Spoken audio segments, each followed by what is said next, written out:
In this video, I'm going to show you how AskCody Visitor Portal makes visitor management easy. Let's jump into the AskCody admin portal and go to our visitor section. If you have more than one check-in area, make sure you are viewing the correct reception by clicking on your profile at the top right corner and selecting the right one from the drop-down menu. We are going to look at our Boston reception. The first thing we'll see is the current visitors list. This page will provide almost everything we need to manage our visitors, such as our current status, name, company, their host, meeting room, expected arrival, and time of check-in. There are a few ways for a visitor to check in.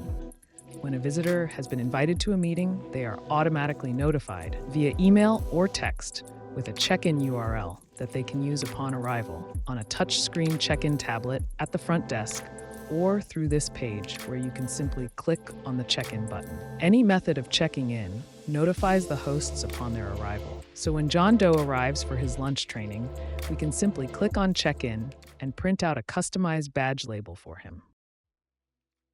We can also check out visitors on this page. Now, if we need to manually check in a visitor who just arrived and hasn't been previously registered, click on Check-in and fill out their information accordingly.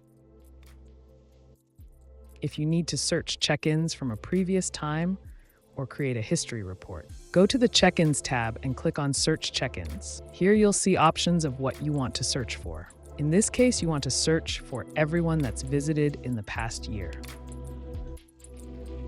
This download button will generate a report of an Excel file of the current list view. You'll see the download button here. To view and manage all visitors, click on the Visitors tab, then Manage Visitors. Here you'll see everyone who's ever been registered. You can also view all expected visitors. Let's say we know a large group of visitors are coming for a big conference, training session, or an office tour. Click on the Visitors tab and go to Import Visitors. Here you can download a template file to fill out and then import it for your visitors or an expected group if you know the time they're going to arrive. The last tab is Hosts, where you can manually add internal employees as hosts, but this is typically managed automatically by your IT team. Thank you for using the Visitors Portal by AskCody.